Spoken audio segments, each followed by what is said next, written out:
나는 하나님 말씀 보겠습니다. 하나님 말씀 마가복음 12장 41절에서 44절 말씀입니다. 마가복음 12장 41절에서 44절 말씀입니다.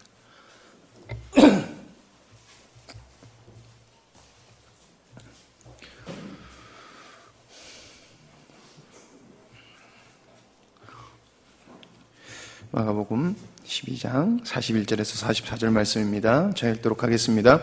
예수께서 헌금함을 대하여 앉으사 무리가 어떻게 헌금함에 돈 넣는가를 보실세. 여러 부자는 많이 넣는데 한 가난한 과부는 와서 2렙돈 곧 한 고두란트를 넣는지라. 예수께서 제자들을 불러다가 이르시되 내가 진실로 너희에게 이르노니 이 가난한 과부는 헌금함에 넣는 모든 사람보다 많이 넣었도다. 그들은 다 풍족한 중에서 넣었거니와 이 과부는 그 가난한 중에서 자기의 모든 소유 곧 생활비 전부를 넣느니라 하시니라. 아멘. 하나님 말씀 제목은 바른 믿음, 참 믿음의 열매라는 제목을 가지고 함께 나눠보도록 하겠습니다. 자, 오늘 말씀 우리가 잘 아는 대로 2렙돈 한 고들란트를 연곱에 옛날 성경에는 연궤보에 이렇게 넣는 그 장면, 과부가 연궤보에 2렙돈을 넣는 과부를 칭찬하시는 이야기입니다. 그리고 이 이야기는 우리가 전체적으로 좀 살펴봐야 될 것 같습니다. 11장과 12장 그리고 13장 이렇게 연결되면서 모든 것을 한 번에 어루시면서 예수님께서 비유로 말씀하시고 그 비유들은 서로 연결이 되어 있습니다. 그리고 그것 중에 11장과 11장 12장 마지막 비유의 마지막으로 얘기하시는 어떻게 보면 결론과도 같은 부분인 것입니다. 많은 사람들이 이 이야기를 통하여서 이웃을 어떻게 사랑해야 되나 말을 하려고 합니다. 이웃을 어떻게 사랑해야 되나. 그래서 이 비유를 들어서 구제를 독려하고 남을 섬겨야 된다. 남한테 봉사해야 된다라는 쪽으로 이해를 시킵니다. 그리고 혹은 이 이야기를 진짜 믿음 혹은 진정한 드림 이렇게 해석을 합니다. 그래서 우리가 결론으로 이 이야기를 들을 때 다 가지는 생각은 무엇이냐면 결국엔 다 드려야 된다는 것입니다. 그렇죠? 이 이야기를 들을 때 우리가 결론적으로 남는 생각은 다 드려야 된다는 것입니다. 그래서 이 설교를 듣는 성도들의 마음은 이렇게 이해가 되는 것 같습니다. 하나님은 희생을 원하신다. 내가 희생되어야지 역사는 이루어진다. 하나님을 의지해야 된다. 왜냐하면 다 드렸기 때문에 이제 기댈 곳은 하나님밖에 없습니다. 그래서 하나님을 의지해야 된다. 세 번째로는 온 마음 혹은 전부를 하나님은 드리길 원하신다. 주님께 다 드리라고 할 때 다 드리는 것, 이것이 진정한 믿음이다. 좋은 믿음이다. 이렇게 이해를 보통 하고 있으실 것입니다. 이것은 틀린 말은 아닐 것입니다. 그러나 분명히 우리는 이 말씀에 예수님께서 무엇을 말씀하시고자 하는지를 우리는 생각해야 된다는 것입니다. 하나님의 관점에서 예수님이 무엇을 말씀하시는 건가를 배제하고 하나님의 말씀을 본다는 것은 진정한 본질을 놓치는 것입니다.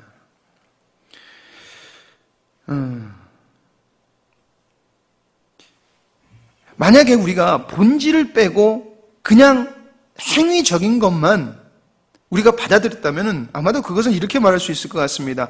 행위를 위한 행위. 즉 의를 창조해내기 위한 행위라는 것이지요. 그러나 하나님의 말씀은 사랑으로 인한 행위가 드러나야 된다는 것입니다. 만약에 우리가 행위만 가지고 그 행위만을 가지고서 모든 것을 판단하고 주님께 드려야 된다, 의지해야 된다, 전부를 드려야 된다라고 하면은 우리도 율법의 신앙에서 멀어지지 않았다는 것입니다. 우리의 신앙도 율법에 사로잡혀 있을 수 있다는 것입니다. 하나님은 하나님의 말씀을 하나님의 관점으로 보지 않는 모든 것을 인본주의로 보는 바리새인들, 대제사장들 그리고 장로들에게 너희들의 신앙은 잘못됐다. 너희들의 신앙은 하나님 중심이 아니다라는 것을 예수님은 말씀하시고 싶으셨다는 것입니다. 우리는 성경이 말하는 것은 율법이 아니라 먼저 그 나라와 그 의를 구함이라는 것을 우린 분명히 알고 있습니다. 인간이 목적이 아니라 오직 하나님이 중심이 되어야 되는 것. 먼저 그 나라와 그 의를 구하는 것이 성경에서 말하는 것이라는 것을 우리 알고 있습니다. 그리고 여기서 먼저라는 것은 절대 두 번째 것이 없다는 것입니다. 첫 번째 거 이거 중요하고 두 번째 거 이거 중요하고 세 번째 거 중요한 것이 아니라 전부라는 것입니다. 성경은 우리에게 도덕과 윤리를 바르게 함으로 목적을 두지는 않습니다. 그것은 우리가 도덕과 윤리가 깨끗해야 되는 이유는 그리스도를 사랑함에서 당연히 나오는 열매는 당연히 선할 수밖에 없다는 것입니다. 성경의 목적은 하나님의 뜻을 이루게 함에 그 목적이 있다는 것입니다. 인본주의로 계속 본다면은 오늘 오전에 말씀에 신관이 잘못되어 있으면은 계속해서 인본주의로 바라보게 된다는 것입니다. 12장에서 예수님은 그 당시 신자라고 볼 수 있는 성도라고 그리고 교회 다니는 사람이라고 볼 수 있는 자들에게 너희들의 영적 무지가 이렇다. 그리고 너희들의 타락성이 이렇다라고 말씀을 하고 있다는 것입니다. 지적하고 있다는 것입니다. 그러므로 12장의 모든 비유는 하나로 이해해야 되고 그리고 결국엔 그것은 그 두 렙돈을 드리는 그 과부의 마음은 도대체 어떤가라는 것으로 추론해 볼 수 있다는 것입니다. 결론 부분이기 때문에. 그래서 저는 과부의 두 렙돈 이 이야기와 11장, 12장 말씀을 몇 주간에 날쳐서 비교하면서 참 믿음이라는 게 무엇이고 그럼 예수님께서 그 믿음 속에서 무엇을 말씀하시고 싶으신가라는 것을 여러분들과 함께 나눠보도록 하겠습니다. 첫 번째로 오늘 나눌 말씀은 포도원 농부의 비유입니다. 포도원 농부의 비유. 이 말씀은 12장 1절에서 12절 말씀에 있는 말씀입니다. 여러분 잘 아시죠? 11장을 얘기를 하기 전에 12장 얘기를 하기 전에 11장으로 잠깐 가면은 11장에서 예수님께서 성전을 정결케 하시는 사건이 있습니다. 이 성전을 정결케 함으로 말미암아 예수님은 대제사장 그리고 서기관들 그리고 장로들과 대립을 하게 됩니다. 극한 대립을 하게 됩니다. 그리고 12장에서 포도원 농부의 이 이야기는 그 대립 중에 예수님께서 대제사장들 그리고 서기관들 장로들에게 하시는 말씀으로 포도원 농부의 비유를 거기다가 붙이셔서 말씀하시는 것입니다. 그래서 포도원 농부의 비유에는 총 주인, 농부, 종들 그리고 아들 이 4명이 등장합니다. 그리고 예수님은 이 등장하는 4명의 당신의 의미를 내포하셨다는 것입니다. 여기에는 하나님의 창조의 의도, 그리고 그 의도를 부여받은 자, 그리고 그 길에서 벗어난 자들, 그리고 그들을 돌이키기 위한 하나님의 사람들, 그리고 아들, 이렇게 볼 수 있는 것입니다. 첫 번째로 우리가 살펴봐야 될 것은 바로 주인이라는 것입니다. 첫 번째 주인입니다. 주인을 바르게 인식하는 것은 신관을 바르게 인식하는 것과 똑같습니다. 오늘 오전 말씀에서. 주인은 누구냐는 것입니다. 주인. 잘 아는 것처럼 하나님이요. 이거 우리 주일학교들한테 물어보면 이렇게 나오거든요. 하나님이요. 그 하나님이란 분이 어떤 분이라는 것입니다. 우리가 잘 아는 것처럼 포도원은 그냥 생겨날 수 없는 것입니다. 포도원은 주인이 작정해서 그것을 의도해서 만든 것입니다. 그리고 그것뿐만 아니라 만들어서 그것에서 포도즙을 짤 수 있는 모든 것을 완벽하게 갖춰 놓으신 분이 바로 누구? 주인이라는 것입니다. 이 세상은 하나님의 의도로서 하나님이 완벽하게 창조하셨다는 것입니다. 그거를 말씀하고 있다는 것입니다. 그렇죠. 창조는 절대 우연히 생길 수 있는 것이 아닙니다. 창조라는 것은. 하나님은 어떤 의도를 가지고 천지를 창조하셨습니다. 그러므로 하나님이 천지의 주인이 되시는 것입니다. 포도원을 만들고 거기에 작정한 것이 주인인 것처럼 천지의 창조이신 하나님은 천지의 주인이라는 것입니다. 그리고 주인은 모든 것의 결정권을 가지신 분이라는 것입니다. 그리고 그 주인은 포도원의 소산을 받아야 되는 분이라는 것입니다. 요구할 수 있는 분이라는 것입니다. 이것이 우리의 신앙의 기준, 반드시 가져야 될 기준 중에 하나라는 것입니다. 천지와 그 속에 속한 모든 것의 주인은 하나님이시라는 것입니다. 그리고 하나님은 모든 것을 요구하실 수 있습니다. 그래서 오전에 생사화복을 마음대로 주관하실 수 있다는 것을 우리한테 요구하실 수 있다는 것입니다. 그러나 많은 사람들이 세상도 내 거, 자신도 내 거, 내 손에 있는 거 내 거, 이거 내 거, 저거 내 거, 다 내 거라고 그러십니다. 내 거라고 합니다. 갑자기 내 거라니까 되게 웃긴데요. 우리 예나 칫솔에다가 이 예나 거라고 붙여줍니다. 그럼 누구 겁니까? 얘 거래요. 요즘 예나가 내 거, 예나 거, 예나 거 이제 말을 제법해서 예나 거라 그래요. 커피를 마시고 있는데 자기도 뭘 하나 달래요. 물을 달래요. 그래서 물을 줬어요. 아내하고 커피를 마시는데 마시고 있더니 이건 예나 거, 예나 거도 옆에 딱 앉더니 제 거를 만지더니 아뜨 그러더니 아빠 거 그리고 엄마 거를 딱 만지더니 아뜨 엄마 거 그래서 싹 섞었더니 내가 아니래요. 이건 엄마 거, 이건 아빠 거, 이건 내 거라는 거예요. 벌써 내 거라는 것이 성립이 돼요, 애들. 그리고 지 거 만지면 큰일 나요. 예성이 감히 지 거를 만지면 큰일 나요. 사람들은 세상도 내 거인 줄 알고 내가 취하면 내 거인 줄 안다는 것입니다. 하나님이 우리에게 모든 걸 주셨습니다. 그러나 주인은 하나님이시라는 것입니다. 이 이야기는 11장 성전 이야기와 연결을 해 봐야 될 필요성이 있습니다. 그렇다면 무엇입니까? 성전의 주인은 하나님이시라는 것입니다.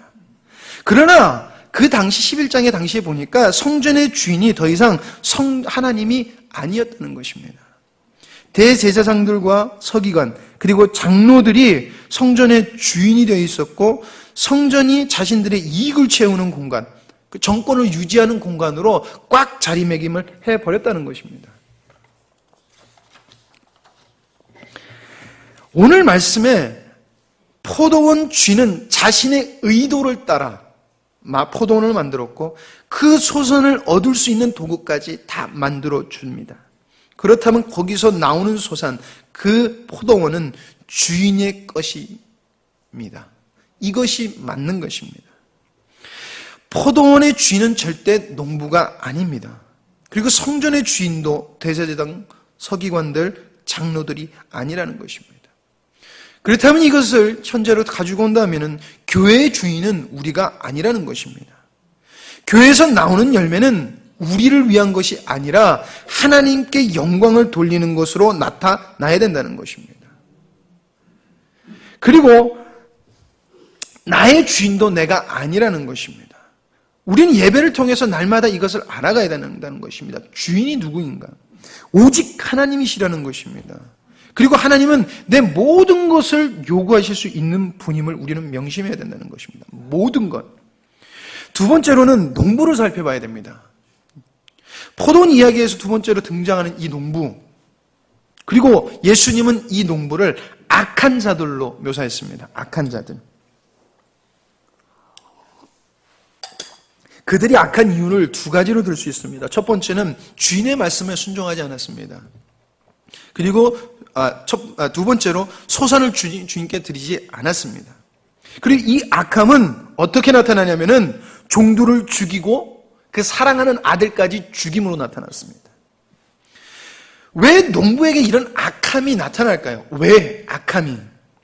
불순종, 폭력, 살인, 그리고 갈취. 왜 이런 악함이 나타나요? 그 원인이 무엇일까요? 그 원인을 크게 포괄적으로 얘기하면 이렇게 얘기할 수 있습니다. 농부들이 포도원을 자신의 것으로 여겼기 때문에 그렇다는 것입니다. 포도원의 소산도 그러므로 자기 것이라는 것입니다. 분명한 것은 포도원의 주인은 농부가 아니라는 것입니다. 농부는 농부일 뿐이라는 것입니다. 그러나 농부가 포도원을 자기의 것으로 여기려 했습니다. 오늘 말씀에서 농부에게 요구되어지는 것이 있습니다. 그것은 주인께 소산을 드리는 것입니다. 이것은 그들의 책임이고 의무입니다. 이건 반드시 해야 되는 것입니다. 이것이 농부의 직분이고 그들의 상태라는 것입니다. 존재라는 것입니다. 농부는 주인의 것을 요구할 수도 없고 탐해서도 안 되는 것입니다. 그렇다면 누가 농부와 같은 자입니까? 누가? 그것은 하나님 것을 자기의 것이라고 착각하는 사람이지요. 이걸 성경적으로 말한다면 원죄를 진 아담이 그런 모습이라는 것입니다. 상태로 표현한다면 옛사람에 속해서 세상에 속하여 사는 사람, 이렇게도 이야기할 수 있을 것입니다. 예수님은 대제사장들, 그리고 서기관들, 그리고 장로들에게 포도 비유를 말씀하시면서 너희가 농부 같은 자들이야 지금, 이렇게 말씀하시는 것입니다. 성전은 하나님 중심으로 살아가는라고 하나님께서 눈에 보이게 확증하신 곳입니다. 하나님 중심으로 살아야 돼. 너희들 하나님을 사랑하면서 하나님 중심으로 살아야 돼. 라는 것의 표징이고 표상인 것입니다. 그리고 거기서 일을 하는 제사장들은 하나님께서 허락하신 것을 받고 그것에 만족하며 하나님을 섬기는 것이 제사장, 즉 농부의 의무라는 것입니다. 농부의 삶이라는 것입니다. 근데 어느 순간부터 성전이 대제사장들, 그리고 서기관들, 장로들이 폭리를 취하는 곳으로 바뀌어버렸습니다. 아마도 저는 이렇게 생각해요. 그들이 처음에는 깨름직했을 것 같습니다. 양심의 가책을 느꼈을 거라는 전 분명히 생각합니다. 그런데 나를 사랑함이 그 양심의 가책보다 넘어섰을 때 그들에겐 더 이상 양심의 가책이 없어졌다는 것입니다. 더 이상 하나님의 진노가 내리지 않습니다. 보통 하나님께 죄를 짓고 지성소로 들어가면 어떻게 됩니까? 죽습니다. 근데 안 죽잖아요. 그럼 괜찮네 라고 죄성에 대해서 무뎌져 버렸을 거라는 것입니다. 저만 그렇게 생각할까요?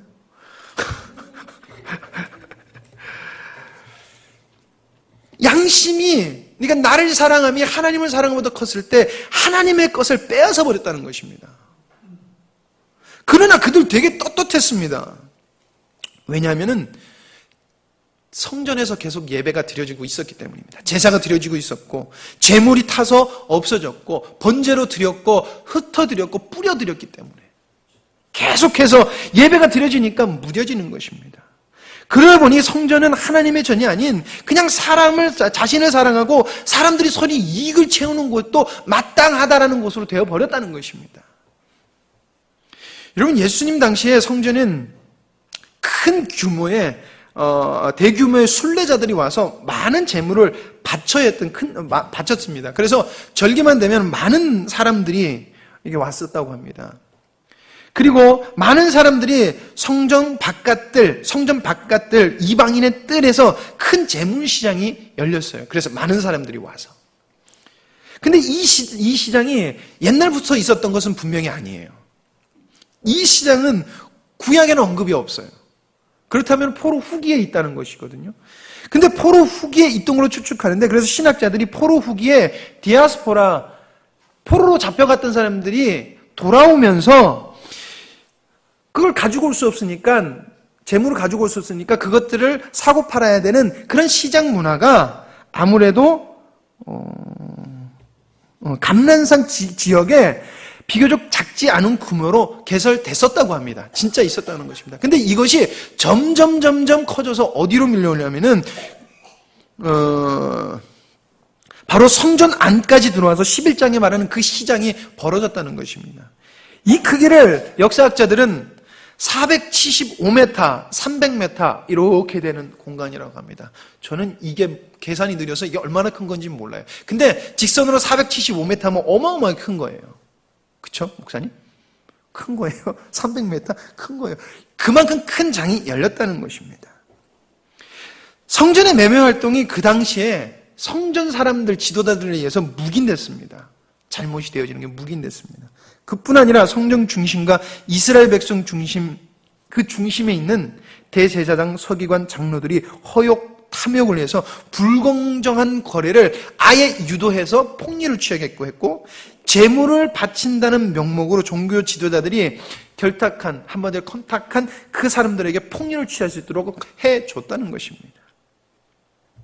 그리고 이 시장은 대제사장들의 친족이 소유했답니다. 그래서 예수님 당시에는 대제사장 안나스의 아들이 소유하고 있었다고 합니다. 대제사장들, 서기관들, 장로들이 잘못한 것은 단순히 여러분 폭리를 취한 것이 죄가 아닙니다. 그것도 죄입니다. 이것도 죄입니다. 그러나 그들의 진정한 죄는 하나님의 의도를 거절했고 부정했고 멸시했던 것입니다. 그들의 직무와 의무와 존재 인식이 완전히 없었다는 것입니다. 농부와 같은 사람이었다는 것입니다. 대제사장, 서기관, 장로들, 이 사람들의 의무가 무엇입니까? 타락한 잘못 가고 있는 이스라엘 백성들에게 너희들 그렇게 가면 안 돼. 그리고 하나님 중심으로 돌아서야 돼. 라고 말해야 되는 사람들이었다는 것입니다. 그 의무를 가졌다는 사람들이라는 것입니다. 선지자들의 의무가 그랬던 것처럼 농부의 의무도 그랬다는 것입니다. 예수님 당시에 예배가 드려졌는데 이방인들이 예배를 참석하고 싶어 했습니다. 하나님을 믿고 이방인들이 들어오고 싶어요. 근데 절대 유대인들은 이방인들하고 함께 예배를 드릴 수 없어요. 그래서 하나님께서 마련해 놓은 것이 이방인의 뜰이라는 것입니다.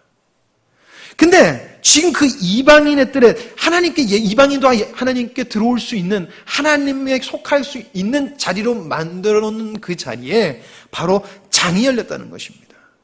무엇입니까? 하나님으로 오는 자들을 막았다는 것입니다. 무엇 때문에? 나를 사랑하는. 성전이 누구 것입니까? 하나님 것인데 나의 폭리를 취하고 나의 이익을 주고 나를 사랑함으로 필요 없다는 것입니다. 그리고 그것을 나의 것으로 취했다는 것입니다. 이런 비슷한 일은 예수님 이전에도 계속 일어났습니다. 주인이신 하나님께서 선지자들을 보내서 야, 너희들 성전에서 바른 열매가 있어야 돼. 이스라엘아, 너희들 바른 열매가 있어야 돼. 그래서 어떻게 합니까? 선지자들을 때려 죽이고 찢어 죽이고 톱으로 켜서 죽입니다. 돌로 쳐서 죽입니다. 지금 이것을 현대 교회나 동일하게 우리는 볼 수 있습니다.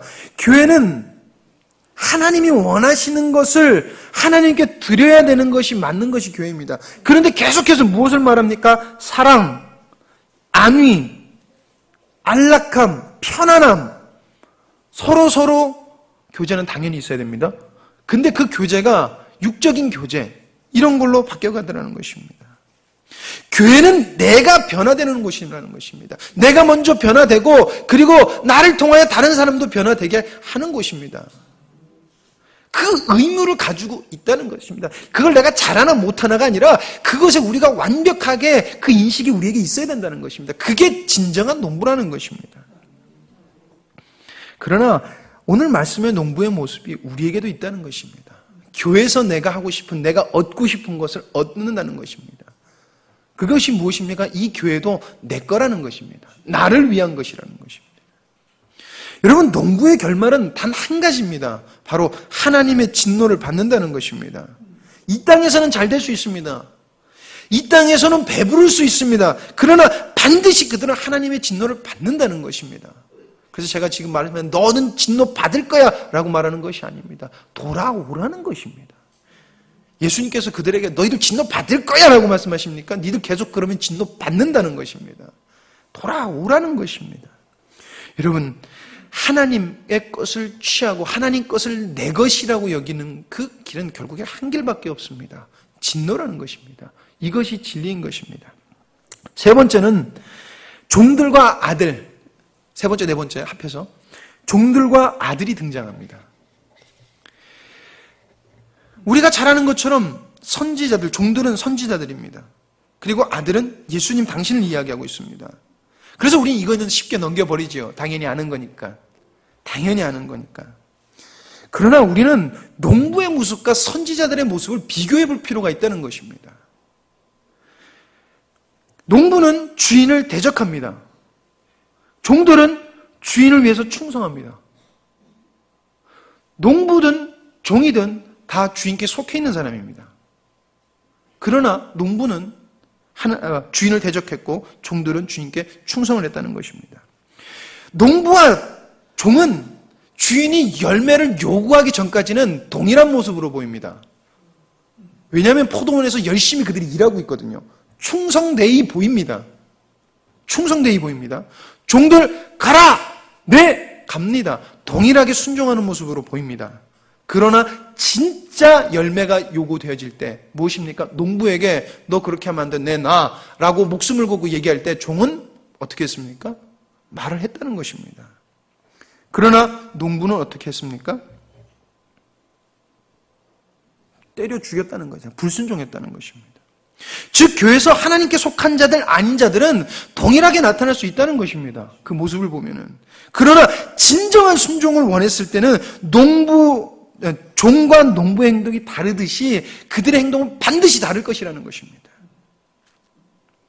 진정한 종은 순종, 농부와 같은 자는 주인을 대적함으로 반드시 나타난다는 것입니다.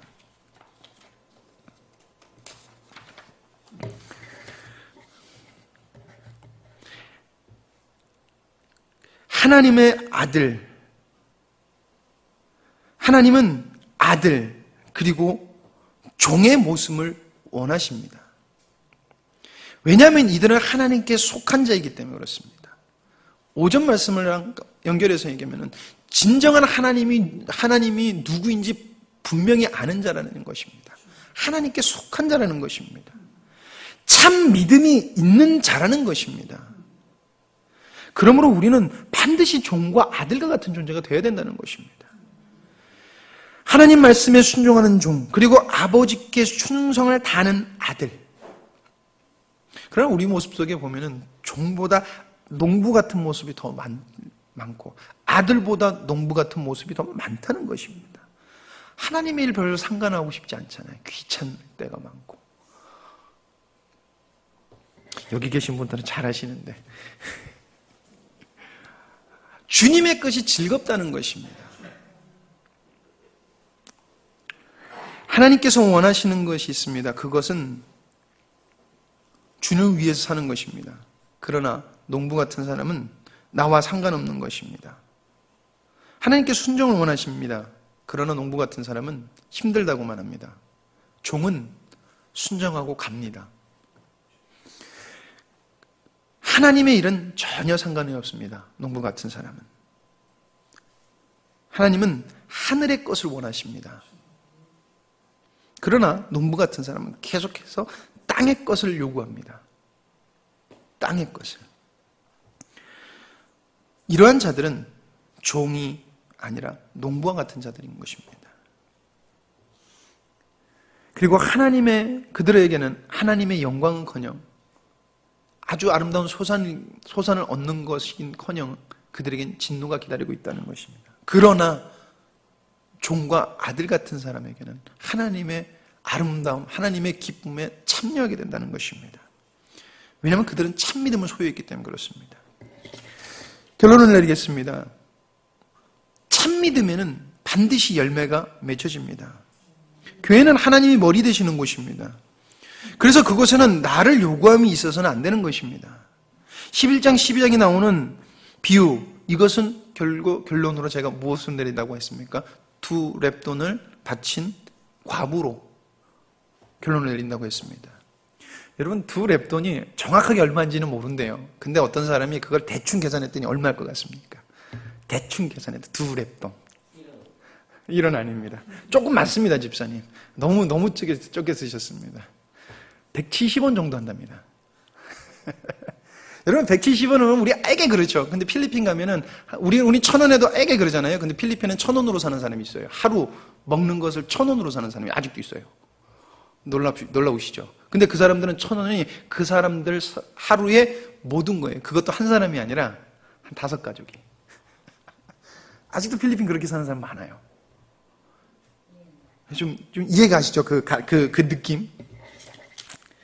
그 당시 성전에는 헌금함이 10개, 목사님 제가 10개라고 그랬죠? 10개가 있었다고 그래요. 헌금함, 영계보가 있는데, 그 중에 2개는, 그러니까 구제하는 곳으로 사용된다고 그래요. 하나님은 항상 구제를 넣으셨어요. 왜냐면은 핍절한 자, 궁핍한 자를 섬겨라 라는 그것 때문에 하나님의 헌금에는 항상 한 부분이 성교나 아니면은 구제로 항상 채워져 있어요.